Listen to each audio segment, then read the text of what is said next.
Do ancient civilizations exist on the moon? Why am I no longer welcome at my family's Thanksgiving? What don't they want me to see? All of these questions you can find an answer to on This Paranormal Life. Hello, everyone, and welcome to This Paranormal Life, the comedy paranormal podcast where every week we investigate a brand new paranormal case and come to a conclusion as to whether or not it is true or it is false. Hell yeah. My name is Roy Powers. I'm going to be your host for this week. And beside me is Kit Greer, two paranormal investigators at the peak of their profession. And at the trough of their physical condition. Yes, being at the peak very much means you're on the way down. Down is the only way out. But it's also the easiest way out.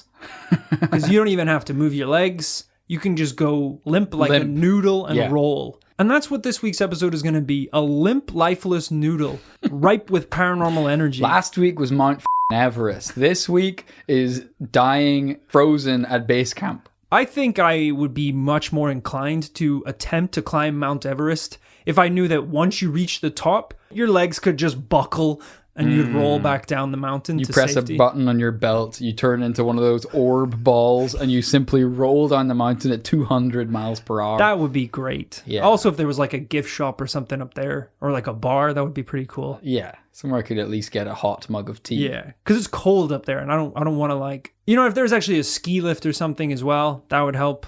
That would really incentivize me.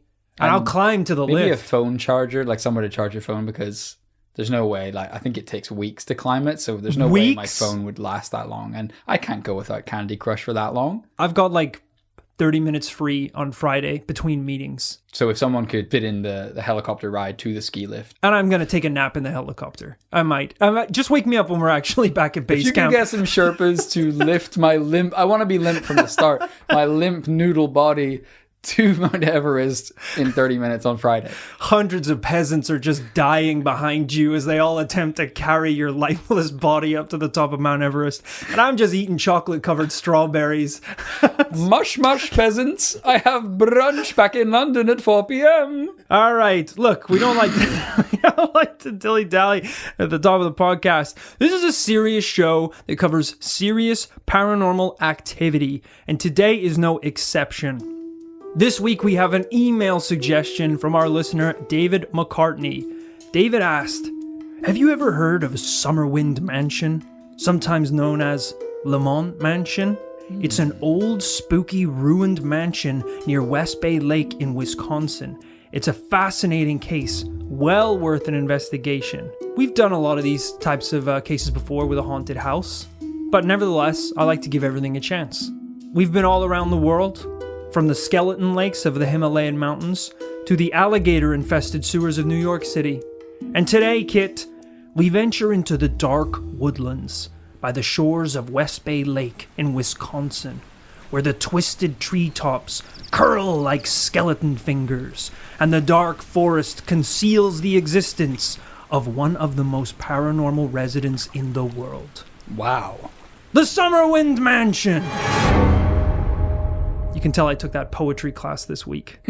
I'm really going all out with the descriptions. They really objected in the class to talking about skeleton fingers. Yeah, and I tried to work it into every single one. They were like, just, tell a story. Write a poem about roses. Yeah, write a poem about, your mother or something. Yeah, like... hair, like skeleton's fingers. Her love wrapped round my heart like skeleton fingers. All right, someone take him out of the class. Now, if you went to that location today, you wouldn't find the Summerwind Mansion. What you'd find is merely its burnt remains. Oh, shit. But how did the house end up like this? Let's go back to the beginning. The construction of Summerwind Mansion took place in 1918. The house was originally called the Lamont Mansion, where its lavish furnishings and decor served as a luxurious getaway, where the residents could escape the city and enjoy the wilderness. The wilderness isn't something I often think about enjoying. People sometimes talk about enjoying the great outdoors. Mm-hmm. Few people say, yeah, this weekend we're heading off to the wilderness. It's like, what do you, oh, cool. Do you like kayak or something? Nah. I just want to be alone. Enjoy it. Yeah, that's always a little creepy. Yeah. I don't know why the wild sounds very cool and endearing and freeing, but Right. the wilderness is where someone takes your car keys and hits you over the head with a tree log. Yeah, the wild is where a guy in a lumberjack shirt and a beard makes you coffee on a campfire. Yeah. The wilderness is where a guy wearing a potato sack chases you with a hatchet. Exactly. It's a big distinction for Yeah. sure. In 1916, the house was purchased by U.S. Secretary of Commerce Robert Lamont. His plan was to use the mansion as a vacation home for him and his family. But unless you want a vacation in hell, this was a big mistake. The Lamont family began fixing up the mansion right away, hiring 2 architects from Chicago to remodel the home. But blatant disregard for the house's history may have had some unwanted consequences. You know, they're coming in that house with their hammers and their tools. And this is a house, that, has a past, somewhat of maybe a dark past. And they just come in. Boss says he wants to clear this wall and make it an open plan living room. Axes cutting down all the old family memories. Like, what do you want me to do with all these pictures of little children I found in the attic? I'll f***ing burn them. I don't know. They're just trashing the place, destroying it, stirring up a bunch of paranormal The attic stuff. seems to be full of ancient Egyptian urns full of ashes. What do we do with that? I don't know. We need space for the boss's giant coffee machine, so they better be out of here in 5. And as we've heard far too many times, it wasn't long before things in this house started getting strange. The Lamonts began to complain to their neighbors and friends. Did you hear any weird noises last night? I could have sworn there was this echoing sound. These are straight away bad vibes for what is meant to be a holiday home. Yeah, real bad. You don't want to try and escape the hustle bustle of the city to the echoing darkness of the woods. Yeah, it's like I knew it would be quiet. I didn't know that I could hear the void. Yeah, in the wilderness. that's not good. You don't want to go back to the stock market even tightly wound than you were when you left. You think Wall Street is stressful? Just going back to your desk and be like, oh, Richard, how was your break? I haven't slept in 12 days. We only all took Saturday, Sunday off. Where have you been for 12 days? Have you ever had a spider live in your mind? No. I thought I was stressed here till I saw my own birth. You saw your own... Sorry, I just have to take this. We are trading at the moment too, Robert, so I just have to take this. Okay, yeah, sell low, buy high. I don't know how the fuck it works. Down the phone. Sure, I had to end the call anyway. You saw your own birth, you said? I would beg for a phone call in that house. Really? No reception, no cell signal up there, huh? But every time I picked up what I thought was a phone, right? It was a spider. Spider? Yeah. Okay. And they own the house as well, which means you are obliged to vacation there. Oh, yeah, at you every gotta get your money's every worth. opportunity, yeah. Christmas, Thanksgiving, Easter, you're going back to hell on earth. And all his family friends told him, you're wasting your time out there. Why didn't you just buy a place in the Hamptons like the rest of us? And he's like, listen, this is going to be the most perfect home. I'm going to, you guys are all going to come visit. You're all going to love it. And You said there was a spider in your mind last time you went. You said you saw your own some birth. teething issues, sure. We haven't yet unearthed the spider's nest. But now he's eating humble pie all day long and he has to pretend he loves it. Yeah. I love spider. That dude is a hoot. Because Scott in the office, he bought the place in the Hamptons that same week. Yeah. And you think he's going to admit to Scott? No way. He can't admit to anyone, especially not the people in Wall Street. They'll rip him apart. Oh, yeah. Despite the regular strange occurrences, the Lamonts continued to vacation at the mansion. And I will say, to a certain degree, it is a house in the middle of the woods. There are going to be scary noises. There are going to be shadows. There is going to be sort of a weird vibe to the place. However, what happened this night would result in the family never returning to the property again. One evening after a long day on the lake, Mr. Lamont and his wife were sitting together eating at the dinner table, enjoying the peaceful silence of the house, when all of a sudden, the basement door flew open. It was as if a gust of wind had burst from the basement. The couple sat in silence, watching the opening, when to their disbelief, the shadowy apparition of a man appeared from the basement. Mr. Lamont, believing it was some sort of home invader, grabbed his gun and fired 2 shots. Hell yes, brother. Why was his revolver so readily available? This was after a long day on the lake, I believe I said. So, okay. He's probably polishing his pistol in the rocking chair with a glass of whiskey. His family are like, Father, why won't you come play board games with us and enjoy the holiday? Isn't that what we're here to do? Yeah, you shouldn't be alone in the woods with your family polishing your handgun. Talking about a spider being in your mind. All spiders and no rifle makes Robert go cuckoo. And that was extra weird because The Shining hadn't even come out yet. This was the 1920s. Of course, each bullet passed right through the specter. The family fled the house immediately, taking everything they could with them. The only thing they left behind was 2 bullet holes in the basement door. Wow. Pretty so this cool. was seen by multiple people, right? It was seen, I believe, by the mother and the father of the family. I'm not sure if the children had seen it, but locals would come to the house and could see the bullet holes where allegedly it had passed through the specter and hit the basement door. So a little bit of evidence. Yeah. We got the grounds for some evidence. Jesus Christ, like, bullet holes anywhere tell a story. It's true, yeah. You gotta, if you move out of your rental flat and the property company do an inspection of the flat and they find a bullet hole, you better have a damn good reason why there's a bullet hole there.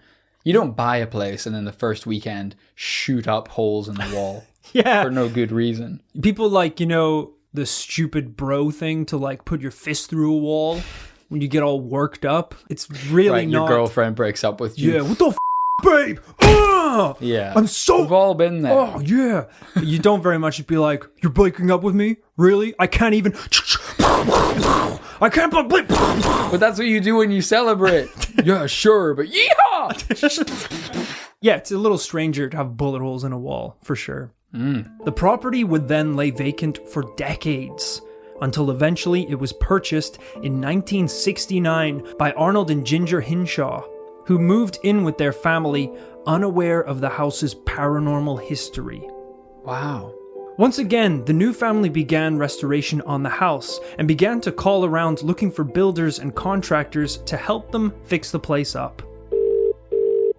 Anderson's Contractors, how may I help you?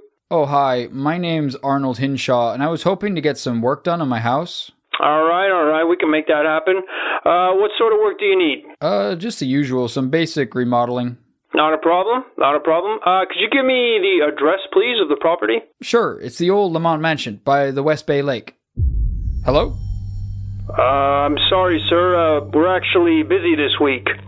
I could do next week. I said we're busy. F*** off. With local contractors refusing to come work on the house, the family began doing it themselves, painting walls, removing old furniture, and Arnold moved his large pipe organ into the living room. Okay, Dracula.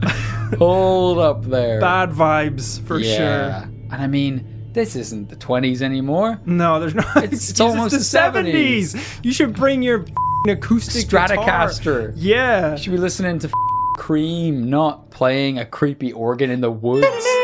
Hello, children. Dad, I really wish you would come to dinner. Work was going okay at first, until one day, while painting one of the walls of the bedrooms, Arnold discovered what appeared to be a hidden crawl space. He tried to peek inside, but it was too dark and small, so he sent in one of his youngest kids. No, it was too dark and full of spiders, so he sent his firstborn.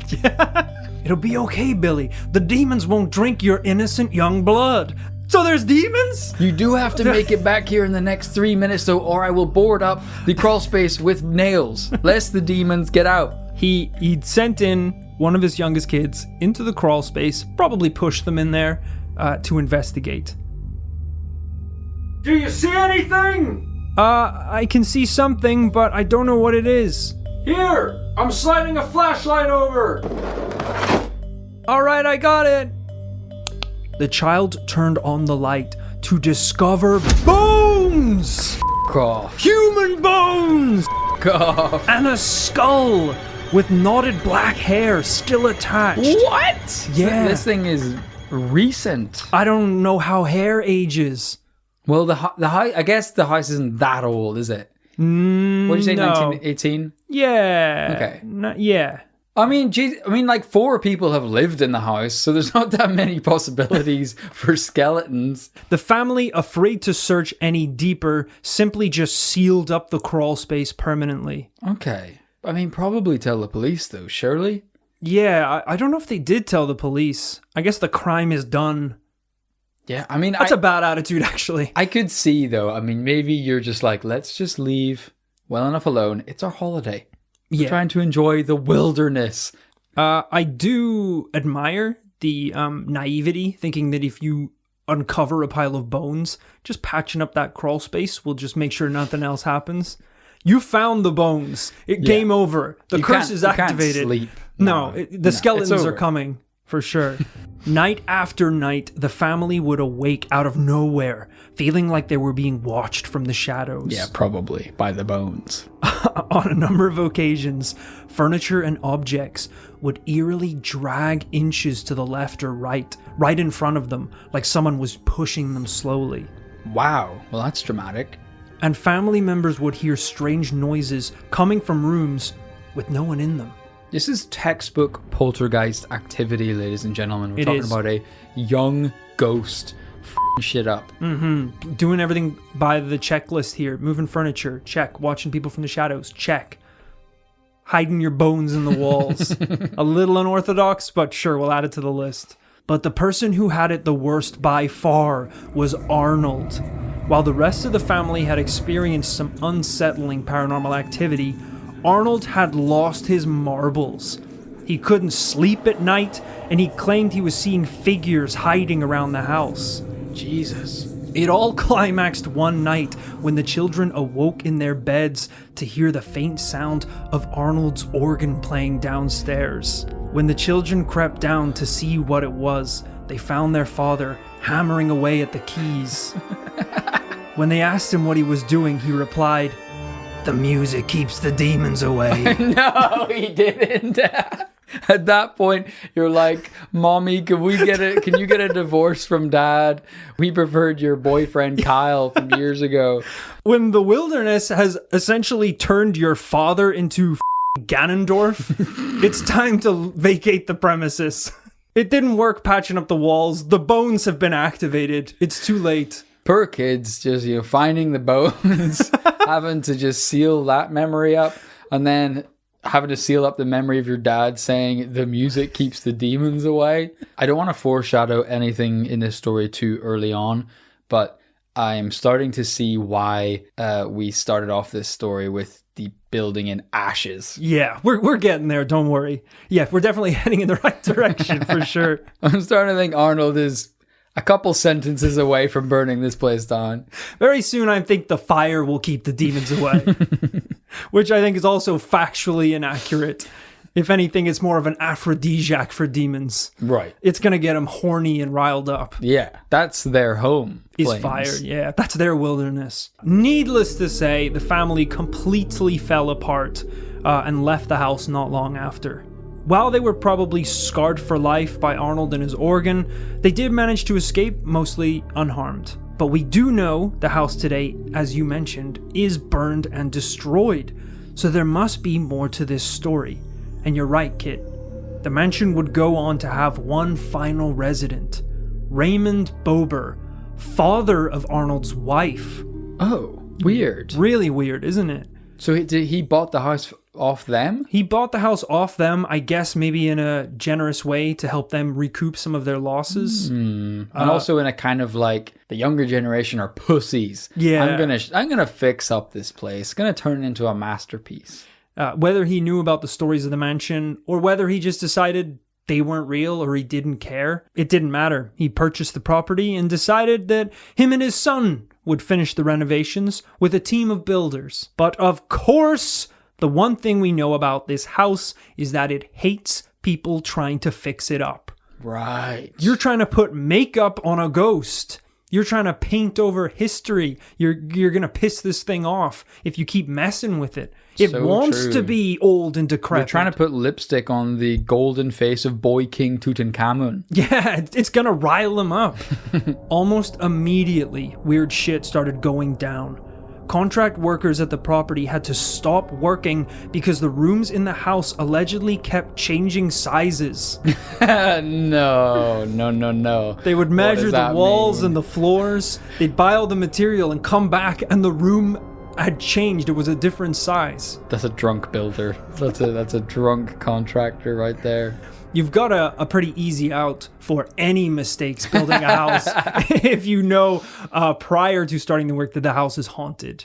Materials going missing on site, the bones did it. Someone at Arnold's packed lunch, it was a ghost. Exactly. There's a pretty easy excuse for everything. The final straw came when one night, Raymond's son was working alone in the house. He's hammering away, putting in some skirting boards, which probably takes hours because the room won't stop changing fucking sizes, when he heard a noise in the hall.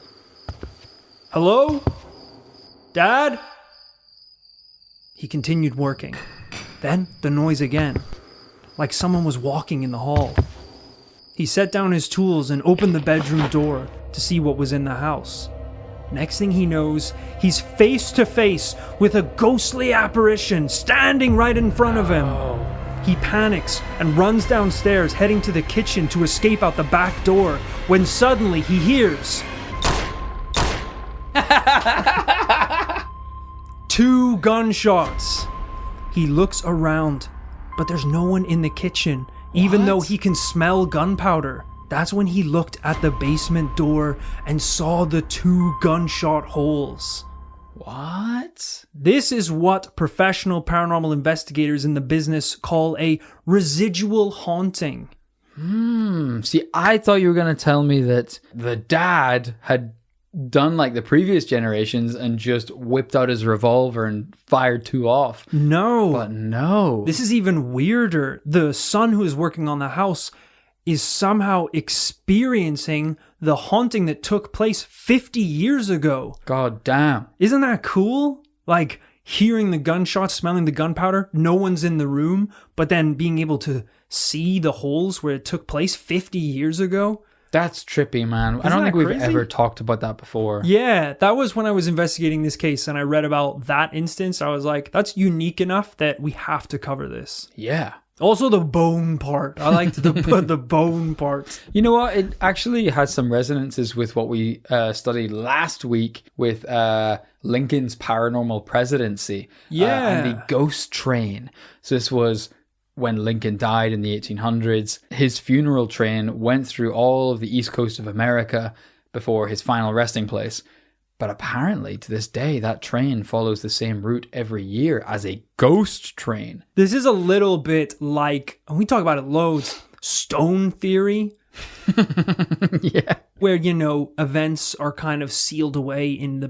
That's how haunted houses exist, is because the dark memories and the evil past has seeped into the materials that the house is built with. But now we're seeing this seeped in so deeply that it's manifesting itself right in front of a witness. It's very interesting. I mean, it opens a whole can of worms. I mean, because it kind of feels like there's some weird time travel shit going on. Yeah. Like you've almost like, zoom, travel back in time as if you're like watching it all play out and then zoom back into your own time. Yeah, like, you know, he'd hear the gunshots going off, smell the gunpowder. Next thing he knows, the organ is like ringing out through the house. It's like all these things happening at one time.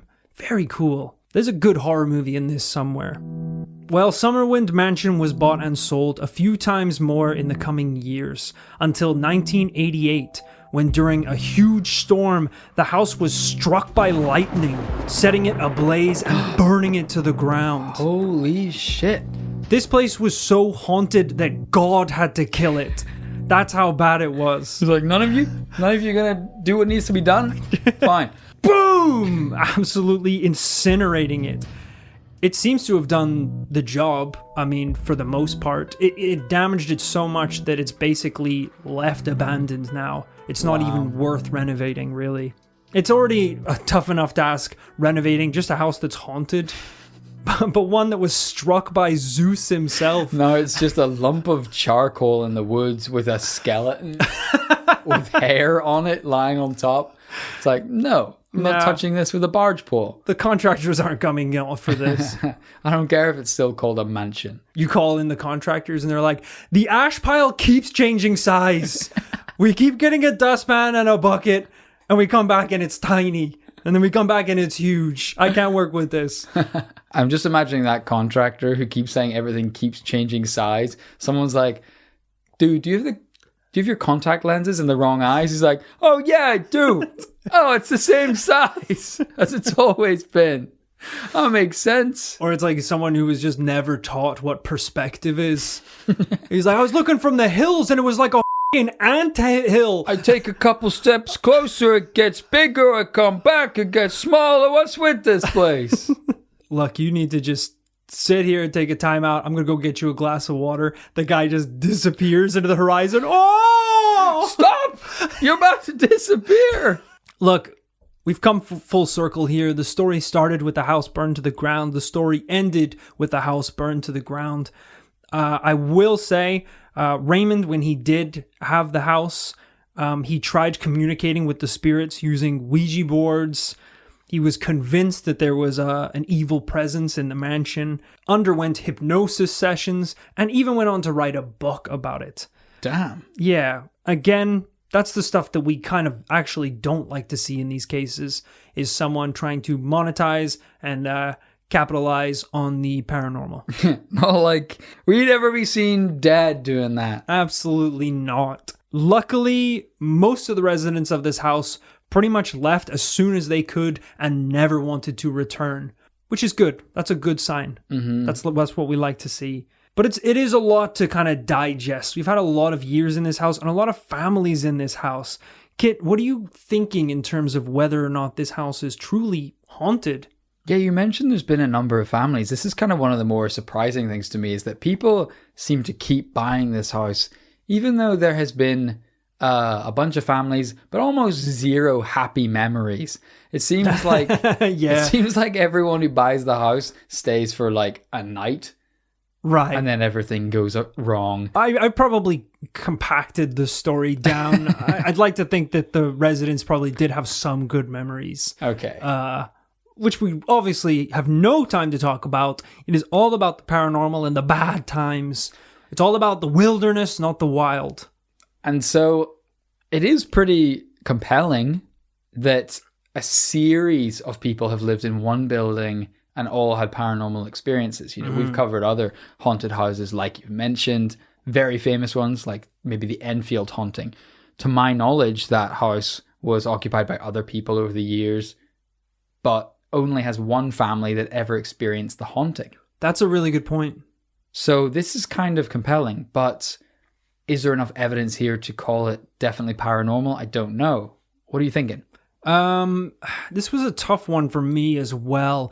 There is a lot of things that we like in paranormal cases, which is physical evidence in terms of, one, the gunshots being on the basement door. 2, finding bones, human bones. That's always great. That's a very physical thing. That's not just like seeing something in the corner of your eye. That's like finding something evil buried in the walls of your house. Yeah. Unfortunately, as I said, God himself struck that evidence from the earth, which makes it a little harder to verify. I mean, even in this case alone, the only thing I can give you is just pictures of the burnt house. And it's so unhelpful that I was just like, there's not even a point really in me showing you what it is and what it looks like, because it doesn't do anything. It doesn't flip us in any side, which is difficult. Yeah, we're definitely going on. Granted, the 4 pillars of truth, hearsay, rumor, I don't know, guesswork. Talk, I think, was one of them. Yeah, chatter or something like that. Yeah. We really need to look those up and remember what they were. It's a tough one. I think for me, I love the story. I love the idea of a residual haunting, where it's like the paranormal experiences just echoing through time. But yeah, I would have liked to see some pictures. I would like to see a lot more physical evidence for me to really come down and even understand why this thing is haunted. Because as we said, it doesn't have that long a history.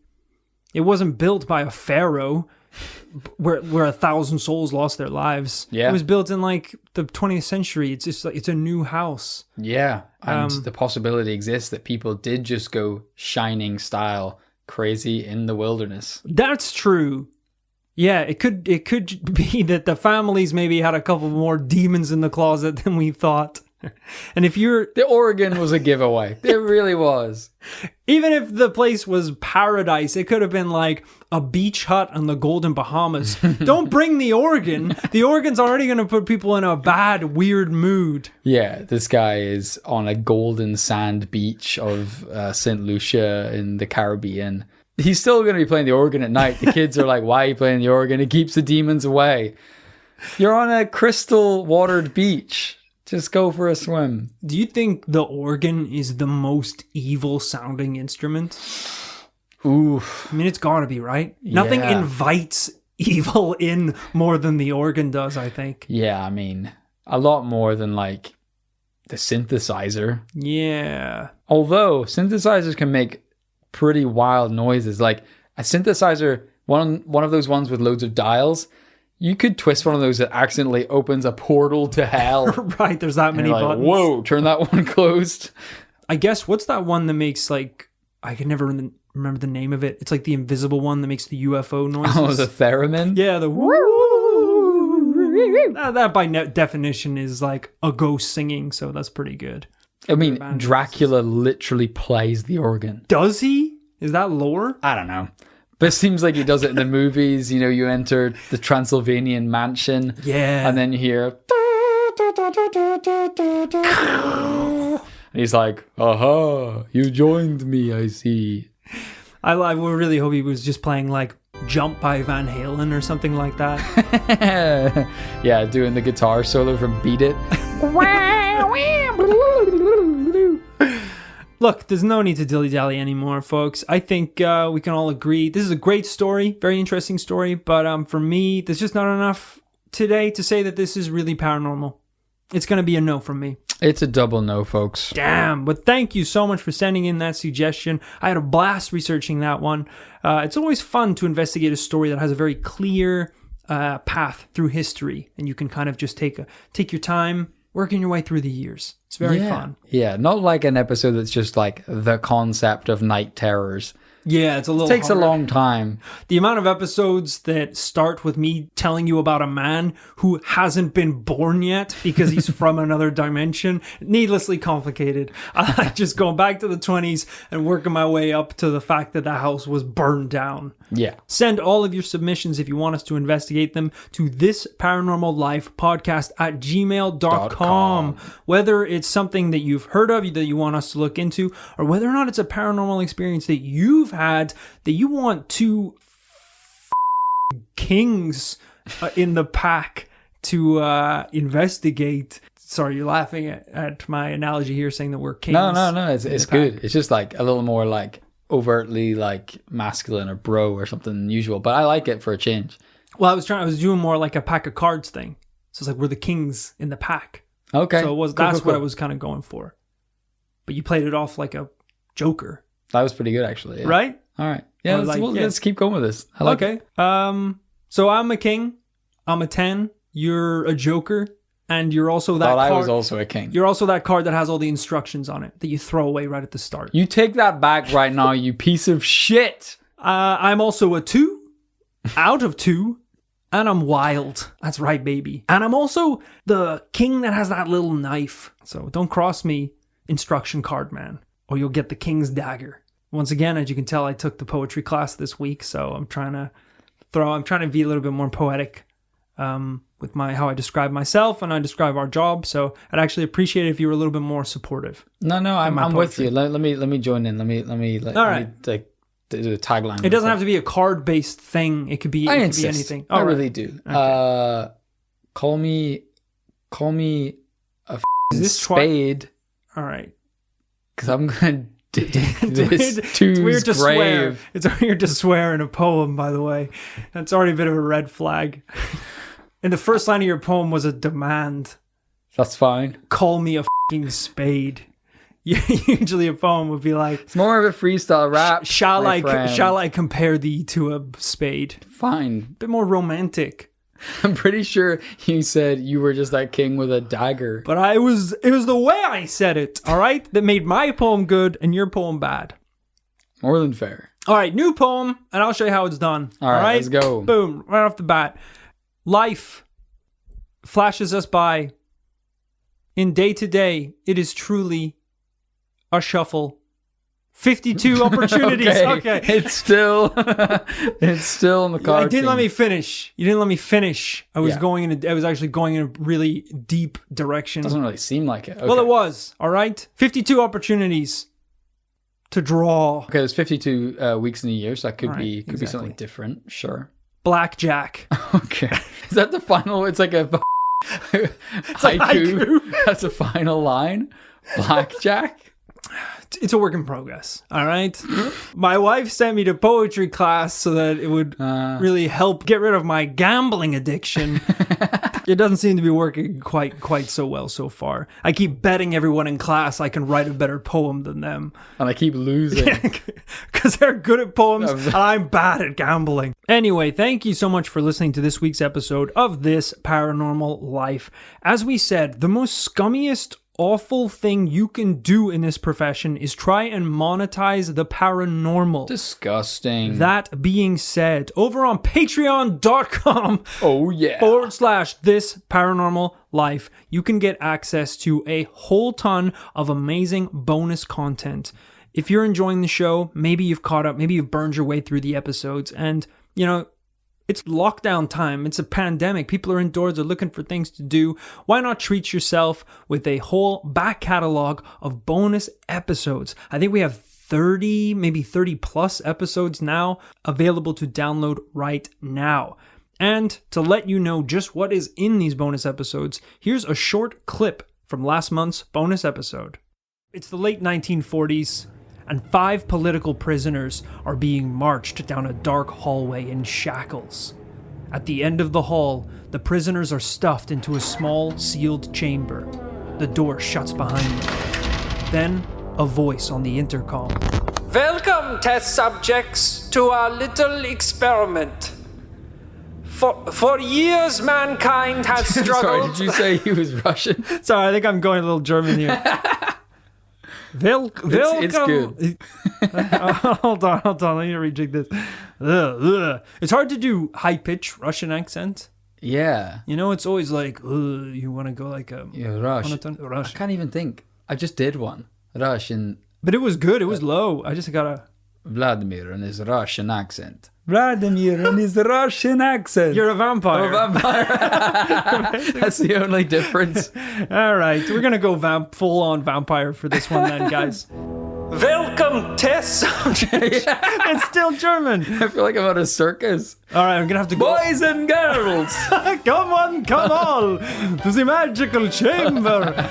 All right, we're just getting... I don't know what we're going to do for this. Maybe Australian. All right, test subjects. Get in the chamber. All right, you sick motherfuckers.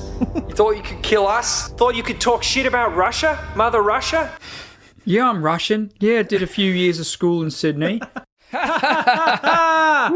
Oh, man. That's a doozy. That was a good one.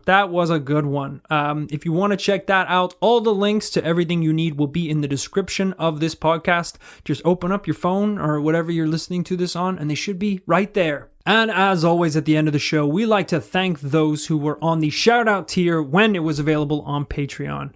We do hope to bring the shout-out tier back in the next month or so, but we'll have more about that, I guess, on the next episode. Next week, we can talk about it.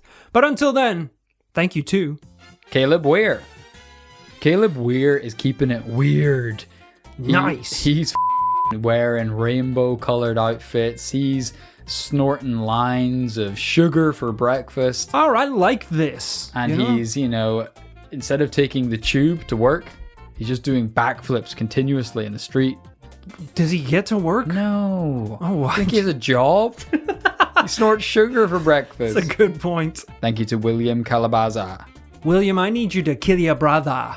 What? I'm sorry. It's kind of like, like a test of dedication, like in the Bible. Yeah, to Abraham. Yeah, I need to ask you to kill your brother. I'm assuming God didn't tee it up like that. He probably danced around it a bit. Yo, more. Abe, I need you to kill your brother. Kill your son. Just check in right before you do it, and I'll maybe have changed my mind. But just don't just do it and then But right tell now, me. I'm 90% on it. I'm sure, but do check. Thank you to Luke Fuller St. Aroman. If it isn't Pukey Lukey, he's got the most sensitive stomach known to man. If he even sees a drink that's a little strong, it doesn't even have to be alcoholic. Sometimes it's just orange juice. If it's the blue milk instead of the green milk. Ooh, he's gone. He's gone. Jesus, Luke. He can't hold it down. Hold it together, man. Thanks to Becca McIntosh. Becca McIntosh, I'll bet you a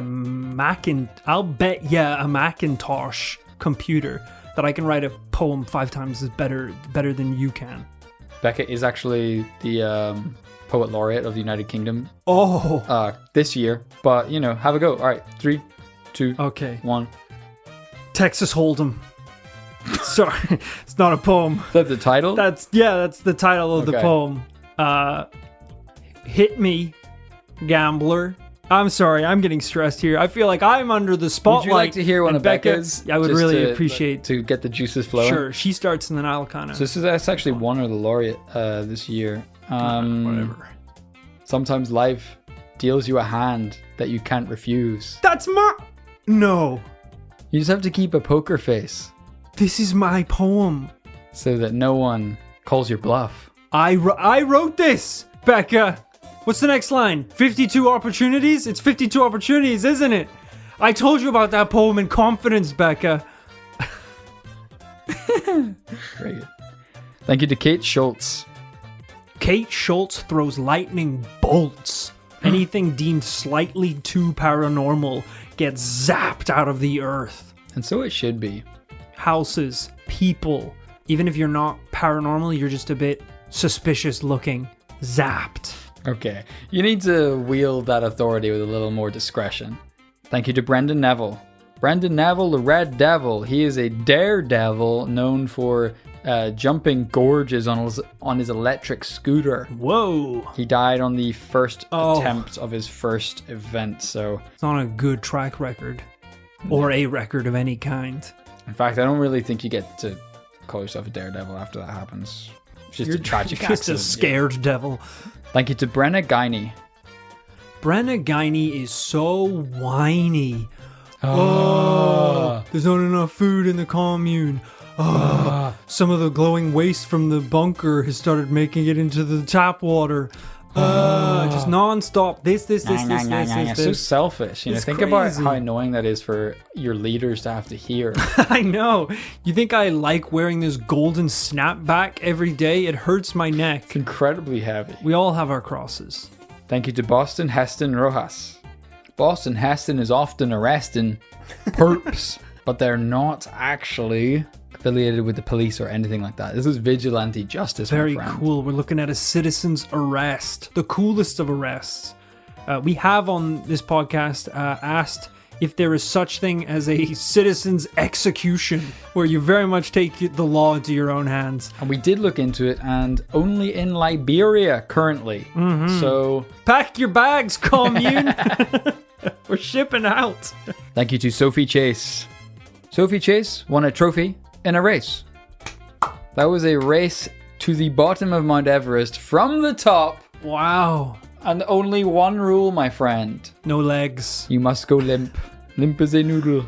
Wow. You're only survivor as well, which is really what gets you the gold. Yeah. Very, very impressive. Teach me your ways. Thank you to Hannah Albone. Hannah loves living in the crawl spaces because she's all bone. A little hair though, too. A little hair. You don't even want to look at her, touch her, go anywhere close, because if you do, the curse is activated. Sure. It's too late. Thank you to NJ Kippen. Come on down to NJ Kippen. We are New Jersey's premier mattress sales place. Ooh, okay. You can get the most comfortable mattress in all of New Jersey. Come on down, my friend. I'm looking for a king size mattress. A mattress? Okay, sure. What size though? King size. that I mentioned Sure. earlier. And what would you plan on doing on the bed? That's very private, but mostly sleeping, I believe, with my Sleeping. my wife. I'll have to ask you to leave, sir. Excuse me? Our beds are only for kipping. Oh, right. Isn't that slang for sleep? Oh, it's very different, my friend. This is much more of a cat nap establishment. Right. Okay. Still, can I interest you, though? So you do want to you need to sell mattresses. Thank you to Chris Stewart. Chris Stewart is a pissed steward. The drunkest airline host to ever sail the seven skies. And that's impressive, because it takes a lot to get hammered on those little bottles. Oh, yeah. So he's walking down the aisles. Stealing a lot of booze.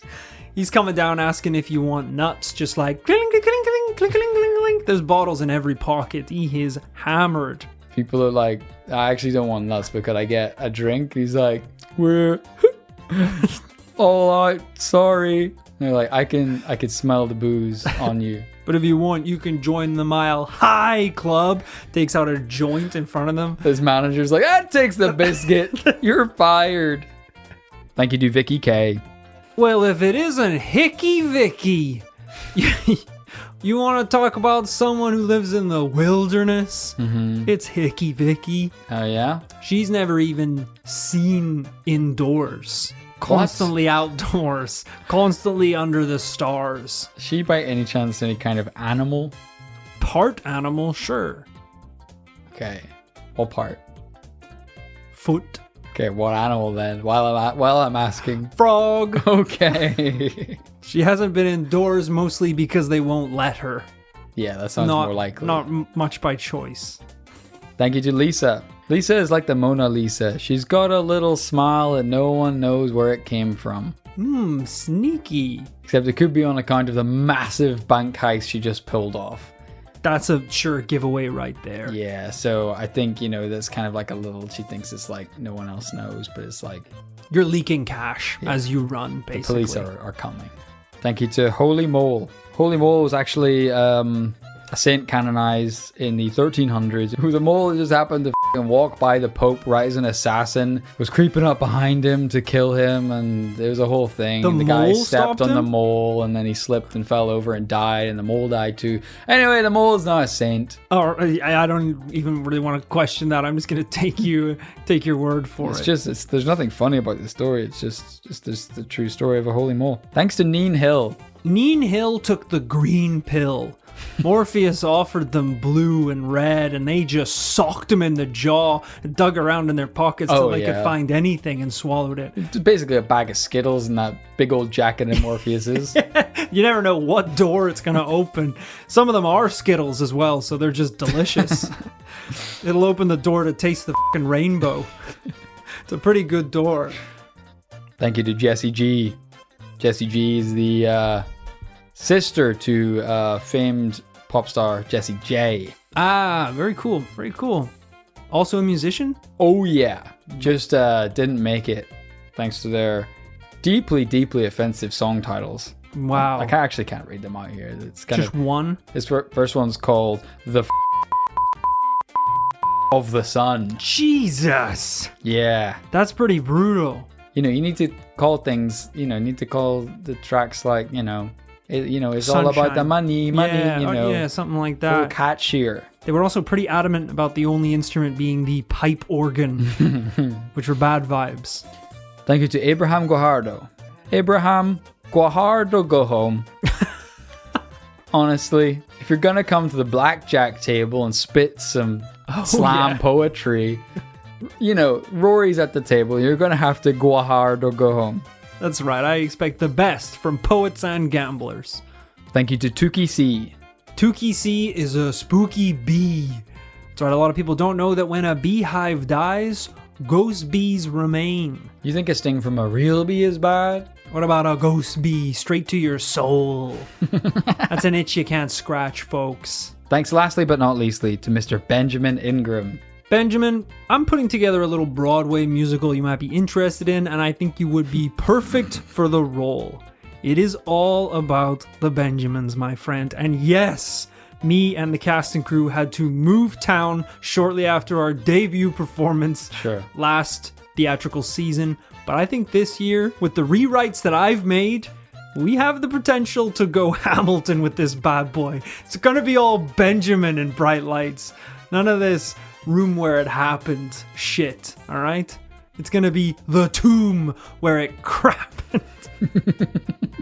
The womb where it happened. So Benjamin, that's just a little insight to the rewrites that have taken place, Benji. And don't listen to Rory's Texas Hold'em based slam poetry. It's not reflective of the final script. Yeah, that's a side hustle. There's nothing to do with the final If anything, script. his A game is so preoccupied with the West End. I think I still have, because as we all know, I had to sell my exercise bike to fund the project. Yeah, which went on to fund a Chinese restaurant, I think. There was a lot of misadventures along the way. Sure. But I think we can all agree that the initial track from the musical, was a certified banger. And if I can find it on my hard drive, let's end the show this week with the #1 hit song. It's all about the Benjamins, baby. Thank you so much for listening. We will be back next week.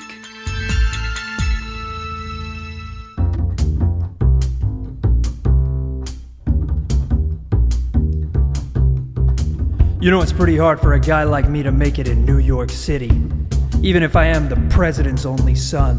It's all about the Benjamins, it's all about chasing that money. I sold my exercise bike so I could make this show. So you better all like it or I'm gonna be f***ing pissed off. Oh my god. Boo! Alright. Stop. Alright. Fine, I'll turn it off.